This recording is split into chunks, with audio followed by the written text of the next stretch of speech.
எல்லோரும் இன்புற்றிருப்பதை தவிர வேறொன்றுமறியேன் பராபரமே.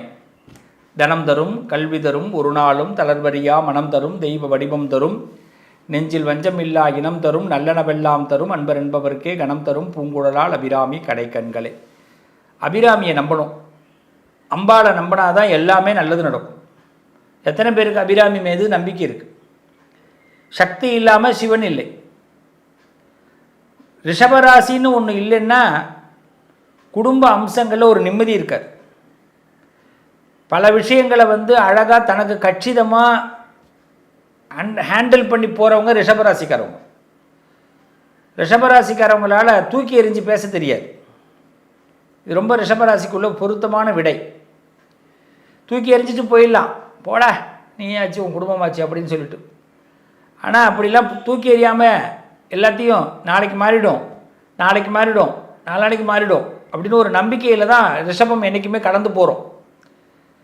அதனால தான் இந்த ரிஷபராசிக்கு ஒரு பவர் என்னென்னா, தன்கிட்ட ஒரு பவர் இருக்குது, தன்கிட்ட ஒரு திறமை இருக்குது, அதை வச்சு நம்ம சக்ஸஸ் பண்ணிப்போம். சில நேரங்களில் சில பேரை நம்புகிறோம், ஏமாந்துடுறோம், அப்புறமா நம்மளோட முயற்சியை கொண்டு ஜெயிக்கிறோம், ஜெயிச்சு வரோம். அதுக்கு பிறகு சில பேர் நம்மளோட சேர்ந்துக்கிறான், போய் தொழிலாம் போ வந்தால் வரவனை வரவழைச்சிக்கிறோம் அப்படிங்கிற மாதிரி வாழ்க்கை போகுது. ஆனால் ரிஷபராசிக்காரவங்க ரொம்ப தெளிவாக ஒரு விஷயத்தில் எப்பயுமே இருங்க. என்றைக்குமே ரிஷபராசிக்காரவங்க நீங்கள் எடுக்கிற முடிவு கரெக்டு தான், அதில் என்றைக்குமே தெளிவாக இருங்க. உங்களுக்கு ஆண்டவன் இந்த காலம் உங்களை ஒரு இடமாற்றத்தை ஏற்படுத்துகிறாரு, தொழில் மாற்றத்தை ஏற்படுத்துகிறாரு, ஒருத்தவங்கள்ட்ட நல்லா பழகிட்டு திடீர்னு பிரிய வேண்டிய கட்டாயம் ஏற்படுது அப்படின்னா அதை ரொம்ப வணக்கத்தோடு, அதை வாழ்த்துக்களோடு வணக்கத்தோடு அதை சந்தோஷமாக ஏற்றுக்குங்க. ஏன்னா அப்போ தான் நீங்கள் வளர போகிறீங்கன்னு அர்த்தம்.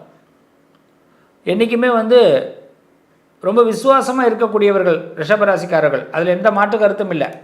ஆனால் ஒரு காலகட்டத்தில் ஒரு சிலரை விட்டு பிரிஞ்சாதான் நம்ம நல்லா இருக்கணும் அப்படின்னு விதி எழுதிடுவோம். அப்போ ரிஷபராசிக்கு எப்பயுமே எப்படின்னா பிரச்சனை தன்னால் வராது, தன் சம்மந்தப்பட்டவர்களால் வரும்.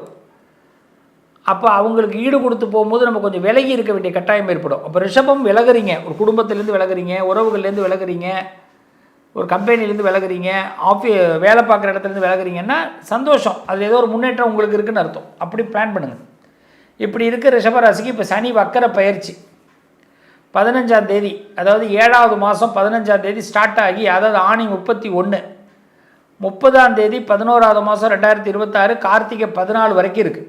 கார்த்திகை மாதம் 14ஆம் தேதி வரை இந்த காலகட்டத்தில் சனி என்ன பண்ணுவார் அப்படின்னா, முதல்ல சனி வக்கர பயிற்சினா என்னென்னா, சனி கொஞ்சம் ஸ்லோவாக பேக் வாங்குறார். அவர் போகிற ஸ்பீடு, அவரே ஸ்பீடு லெஸ்ஸு, இப்போ அவர் அது கொஞ்சம் ஸ்பீடு இன்னும் கொஞ்சம் கம்மி பண்ணிட்டாருன்னா நமக்கு நம்மளை கொஞ்சம் நிதானப்படுத்துகிறாருன்னு அர்த்தம். என்றைக்குமே ஒரு பஸ்ஸு போகுது, நல்ல ஒரு 120 ஸ்பீடில் போகிறாங்கன்னா அது நல்லதான்னு கேட்டால் ஆபத்து. என்றைக்குமே ஒரு 80 ஸ்பீடில் தான் கார் போகணும். ஒரு பஸ்ஸு போனால் நல்லது, அதிகபட்சம் 90 போகலாம், அதை தாண்டக்கூடாது இல்லையா? ஆனால் அது மனசுக்கு தெரியாது. அழுத்துகிற காலுக்கு இல்லை ஆக்சிலேட்டர் அழுத்த காலுக்கு அதுக்கு புரியாது, அது அதனால ஒரு ஸ்பீட் போயிடும். இப்போ என்ன பண்ணுறாரு, உங்களை சனி வக்கர பயிற்சிங்கிற காலகட்டத்தினால என்ன பண்ணுறாரு, சனி ஆவரேஜாக உங்களை 80 ஸ்பீடு கொண்டு வர்றாரு. ஈஸியாக புரியுதா? இதில் இப்போ உங்களுக்கு என்ன பிரச்சனை? ஒரு பிரச்சனையும் கிடையாது. முதல்ல இப்போ சனி வக்கர பயிற்சி எனக்கு ஒன்றும் பிரச்சனை இல்லைன்னு நீங்கள் நினைக்கணும், அவ்வளவுதான். இதை நீங்கள் நினச்சிட்டிங்கன்னா சனி வக்கர பயிற்சினால் உங்களுக்கு நல்லது நடக்கும். ஆனால் அதை விட்டுட்டு ஊசி போடுறதுக்கு சிஸ்டர் ஊசி போட வருவாங்க, நமக்கு உடம்பு சரியாது. எப்பேற்பட்ட மனுஷனாக இருந்தாலும் கொஞ்சம் பார்த்து போடுங்க, வலிக்காமல் போடுங்க. அது எப்படியா வலிக்காமல் போட முடியும்? குத்துனா வலிக்க தான் செய்யும். அதில் சில சிஸ்டர்லாம் இருக்காங்க, ரொம்ப அற்புதமாக ஊசி போடுவாங்க. எங்கள் ஊரில் ஒரு சிஸ்டர் இருக்காங்க, அந்த அம்மா எப்பயுமே ஜிஹெச்சில் ஒர்க் பண்ணுறாங்க. எப்பயுமே அவங்க டியூட்டி எப்போன்னு பார்த்து கூட நாங்களாம் உடம்புக்கு சரியாமல் போனால் போய் பார்ப்போம். ஆமாம், அதுக்காக வெயிட் பண்ணி கூட ஊசி போடுவோம்.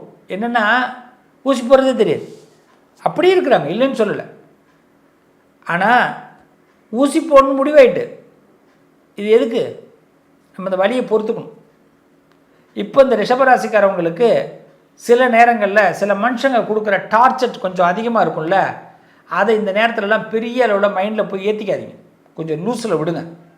ஃபஸ்ட்டு இப்போ இந்த சனி வக்கர பயிற்சினால நமக்கு என்ன நடக்கும் அப்படின்னா, நீங்கள் ஏதாவது நல்ல முயற்சி பண்ணிங்கன்னா அது கண்டிப்பாக உங்களுக்கு சக்ஸஸ் ஆகும். அதனால் அந்த சனி வக்கரம் அடைகிறார், நான் முயற்சியெல்லாம் அப்புறமா பண்ணிக்கிறேன்னு விட்டுறாதீங்க. என்றைக்குமே ஒன்று நல்லா தெரிஞ்சுங்க, ஒரு ஊரில் ஒரு பந்து நடக்குது, ஊரில் ஒரு பிரச்சனை நடக்குது, அப்போ தான் நம்ம மைண்டு வேறு மாதிரி யோசிச்சு பண்ணி பார்க்கணும். சில பேர் சொல்லுவாங்க 20 வயசுக்கு பிறகு தாங்க கல்யாணம் பார்க்கணும் அப்படின்னு நம்பால் பார்ப்பாங்க. அவங்களுக்கு 19 வயசாக இருக்கும், இந்த கல்யாணம் இப்போதைக்கு நடக்காதுங்க, 21 வயசுன்னு ஜோசியர் சொல்லுவார். உடனே என்ன பண்ணுவாங்க, எல்லாத்தையும் மூட்டை கட்டி வைப்பா, ஜாதகத்தை எடுத்து வச்சுட்டு 21 வயசில் தான் பார்க்க சொல்லிருக்காரு அப்படின்ட்டு போயிடுவாங்க. அது தப்பு. அவர் சொன்னது 21 வயசில் கல்யாணம் ஆகுனார். ப்ராசஸிங் நீ பண்ணணும், அது உன் வேலை. இன்னும் சில பேர் என்ன பண்ணுவாங்க தெரியுமா, வந்து வரேன்னு கேட்பாங்க, உங்கள் வீட்டில் பொண்ணு இருக்காம கல்யாணம் பண்ணிக்கலான்னு இருக்கோம் அப்படின்னு கேட்பாங்க. உங்கள் வீட்டில் பையன் இருக்காராமன், இல்லை நோ 21க்கு பிறகு தான் ஜோசியை சொல்லுகிறார் அப்படின்வாங்க. இதிலே என்ன ஆகிடும், நம்ம லைஃப்பில் வர வேண்டிய அந்த வரவுகளை நம்ம வேணான்னு சொல்கிறோம். நான் இதை லாஸ்ட்டில் ஒரு விஷயம் சொல்லுவேன், அதை கவனமாக கேட்டுங்க. அப்புறமா இப்போ முயற்சிகள் கண்டிப்பாக வெற்றி பெறும், வழக்குகள் சாதகமாகும். அதனால் எதையும் தள்ளி போடாதீங்க. இந்த நேரத்தில் நேரம் வரும்போது கை கூடக்கூடிய நேரம், பயப்பட வேண்டாம். உங்களுக்கு கண்டிப்பாக ஒரு மதிப்பு மரியாதை உயரும். இந்த டங்க் இருக்குது பார்த்தீங்களா, அது ரொம்ப கம்மி பண்ணணும். ஒரு மனிதனுடைய முன்னேற்றம் பின்னேற்றம் எதில் ஏற்படுதுன்னா நாக்கில் தான். விதி பிரம்மன் எங்கே எழுதுகிறான், நாக்கில் எழுதிட்டு போயிட்டான். அவன் தலையிலலாம் எழுதலை, நாக்கில் தான் 4 நாளில் இழுத்து வச்சு பிடிச்சி எழுதிட்டு போயிடுறான். எங்கே வாயை விடுறோமோ பார்த்து வாயை விடுறவங்களுக்கு நல்லது, தப்பாக வாயை விடுறவங்க மாட்டினான். அதனால் பார்த்து பேசுங்க, மதிப்பு மரியாதை உயரும். வாகன விஷயங்களில் கொஞ்சம் கவனம். வண்டியில் போகும்போது இந்த இரும்பு சம்மந்தப்பட்ட விஷயங்களில் வாகனங்களில் கவனமாக போகணும், அலட்சியம் வேண்டாம். 2 வீலர் 4 வீலர் நீண்ட ஆசைகள் நிச்சயமாக நிறைவேறும். செலவுகளை கொஞ்சம் கட்டுப்படுத்திங்க, ஒரு டார்கெட் போட்டு செலவு பண்ணுங்கள், அதிகமாக செலவு பண்ணாதீங்க. தந்தை வழியில் நல்ல ஆதரவு கிடைக்கும், அப்பா வழியில் நல்ல முன்னேற்றம் கிடைக்கும், அப்பா வழியில் ஏதாவது பிரச்சனைகள் இருந்தால் விலகிடும். குடும்ப பொறுப்புகள் கொஞ்சம் அதிகரிக்கும், அவசியம் அதை ஏற்றுக்கணும், வேண்டான்னு ரிஜெக்ட் பண்ணிடாதீங்க. நாளைக்கு உங்களுக்கு பலன் கண்டிப்பாக உழைப்புக்கு தகுந்த நல்ல பலன் கிடைக்கும், பயப்பட வேண்டாம். மேல் அதிகாரிகளோடு கவனமாக பேசுங்க, மேல் அதிகாரிகளோட டார்ச்சர் வரத்துக்கு வாய்ப்பு இருக்குது, கொஞ்சம் கவனமாக பேசுங்க, எமோஷனல் ஆகிடாதீங்க. இந்த நேரத்தில் தொழில் மற்றும் பதவிகள் மாற்றம் ஏற்படும், பிஸ்னஸில் மாற்றம் ஏற்படும், பதவியில் மாற்றம் ஏற்படும். நம்மளை அசைக்க முடியாது ஆட்ட முடியாதுன்னு நினச்சிக்கிட்டு இருந்தீங்கன்னா டக்குன்னு ஏதாவது ஒரு சின்ன சேஞ்சஸ் ஏற்படுத்திடுவோம் ஆண்டவன். அதனால் அந்த சேஞ்சஸுக்கு தயாராக இருங்க. இப்போ ரிஷபராசிக்காரங்களை பொறுத்த வரைக்கும் இது ஒரு நல்ல நேரம் தான். தைரியமாக சில விஷயத்தை ஃபேஸ் பண்ணிங்கன்னா ரொம்ப பெஸ்ட்டாக இருப்பீங்க, நல்லது நடக்கும். இந்த ரிஷபராசிக்கு இந்த சனி வக்கர பயிற்சியில் என்ன பரிகாரம் பண்ணால் நல்லாயிருக்கும் அப்படின்னா, தினசரி காலையில் நந்தி பகவானை வழிபாடு பண்ணுங்கள், நந்தி தேவரை வழிபாடு பண்ணுங்கள். டெய்லி காலையில் நந்தி வணங்குங்க. இல்லைனா கோபுரம், உங்கள் வீட்டு வாசலில் இருந்து கோயில் பார்த்தீங்கன்னா கோயில் தான் கோயில் கோபுரம். இல்லைனா இன்றைக்கெல்லாம் செல்ஃபோன்லேயே நீங்கள் வந்து கோபுரத்தை பார்த்து தரிசனம் பண்ணிக்கலாம் இல்லையா. கோபுர தரிசனம் கோடி புண்ணியம், இது டெய்லி பண்ணுங்கள், ரொம்ப விசேஷம். Every Monday going to Shiva temple, நிச்சயமாக சிவபெருமான திங்கட்கிழமையில் போய் தரிசனம் பண்ணுங்கள். சிவன் அம்பாவை தொடர்ந்து தரிசனம் பண்ணுங்கள். வாய்ப்பு கிடைச்சதுன்னா வில்வத்தை வாங்கி சிவனுக்கு செலுத்துங்க, அது ரொம்ப கொடுத்து அந்த மகிழ்ச்சி ரொம்ப அற்புதமான மகிழ்ச்சி. எல்லா பாவங்களும் விலகும், நமக்கு புண்ணிய வழிகள் கிடைக்கும். இதை மட்டும் தொடர்ந்து செய்யுங்க, நல்லது நடக்கும். என்ன உறவுகளே, சனி வக்கர பயிற்சியை பற்றி நான் உங்களுக்கு டீட்டெயில்ஸ் கொடுத்துருக்குறேன். நீங்கள் இப்போ என்ன பண்ணுங்கன்னா, இந்த சனி வக்கரம் பயிற்சி நமக்கு சாதகமாக இருக்குங்கிறத முதல்ல நம்புங்க. எதுவும் முதல்ல மனசில் பயந்துடக்கூடாது. மனுஷனுக்கு இருக்கிற பெரிய மைனஸே பயம். இந்த பயம்தான் நம்மளை ரொம்ப தின்னுடும். யானைக்கு அடி சறுக்குன்னுவான், பார்த்துருக்கீங்களா? அப்பேற்பட்ட யானை ஒரு அங்குசத்துக்கு பயப்படும். அதுமாரி நம்ம மனுஷனுக்கு இருக்கிற பயமே நம்ம தோற்று போயிடுவோமோ, நமக்கு கெட்டது நடந்துடுமோ, நம்ம எடுக்கிற முயற்சி டவுன் ஆகிடுமோ அப்படிங்கிறதுல தான் அவனுக்கு பயமே. அப்போ உங்கள் மனசு ரொம்ப தெளிவாக இருக்கணும். அப்போ தெளிவாக இருக்கிறதுக்கு என்ன பண்ணணும் அப்படின்னு கேட்டால், ஃபஸ்ட்டு நம்மளை நம்ம சுத்தப்படுத்திக்கிட்டே இருக்கணும். காலையில் தினசரி சீக்கிரம் எழுந்துருங்க. காலையில் குளியல் கண்டிப்பாக அவசியம். காலையில் திருநீர் இட்டுங்க, சந்தனம் வச்சிங்க, குங்குமம் வச்சிங்க. சில பேர் செந்தூரம் வச்சிங்க ரொம்ப நல்லது, அரகஜா வச்சிங்க என்ன நல்லது, அதெல்லாம் அதிர்ஷ்டத்துக்கான விஷயம். ஆனால் விபூதி சந்தன குங்குமம் எப்பயும் உள்ளது, சாந்த ஸ்வரூபம். டெய்லி உங்கள் வீட்டில் காலையில் ஒரு விளக்கு ஏற்றி வழிபாடு பண்ணுங்கள். ஏதாவது ஒரு தீபம் ஏற்றணும் வீட்டில்.